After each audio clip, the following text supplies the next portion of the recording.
ఎందుకంటే నా ప్రభు ఎప్పుడో చెప్పాడు, మనుషుల మెప్పుని కోరవద్దు నాయన, అది స్థిరం కాదు. నా మెప్పే నీకు ముఖ్యం, నేనే నీకు ముఖ్యం. నాతో ఎప్పుడు నా యేసయ్య మాట్లాడేది, షాలేం రాజా ఈరోజు చాలా మందికి నువ్వు తెలుసు, ఒకప్పుడు నువ్వు ఎవ్వరికి తెలియదు, కానీ అప్పుడు నాకు తెలుసు. ఈరోజు చాలా మంది నీకు అభిమానులు ఉన్నారా, నిన్ను అభిమానించే వాళ్ళు ఉన్నారు, కానీ వీళ్ళు ఎవ్వరు లేనప్పుడు నేను నీ అభిమానాన్ని మర్చిపోవు.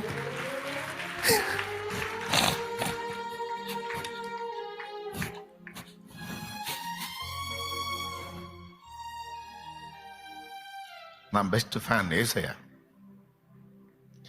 అపరాధిని నన్ను ప్రేమించి ఆసక్తితో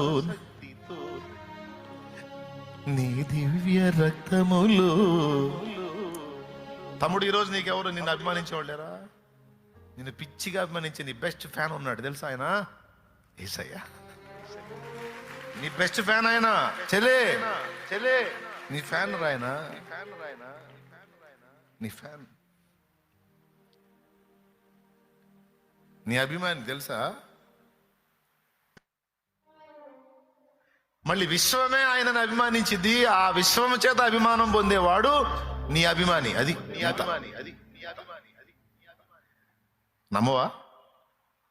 ఎంతమంది నమ్ముతారు?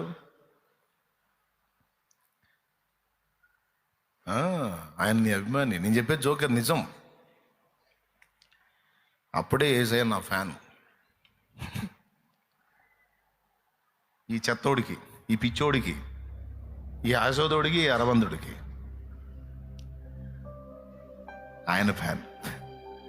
పట్టుకున్నాడు, అగాధ జలాల్లోంచి లాక్కొచ్చినట్టు లాక్కొచ్చి నిలబెట్టాడు. ఒక్కటే చెప్పాడు, ఎవ్వరి ఘనతని తిట్టుని రెండు పట్టించుకోవద్దు, నా గ్రంథాన్ని చూడు, దాని ప్రకారం చేసుకుంటా ముందుకు వెళ్ళిపోనానా. నిన్ను మెచ్చుకోవాల్సింది నేను, కనపరచాల్సింది నేను, కిరీటం పెట్టాల్సింది నేను, నిన్ను కవిగిట చేర్చుకోవాల్సింది నేను, నువ్వు వెతకాల్సింది నా సంతోషమే.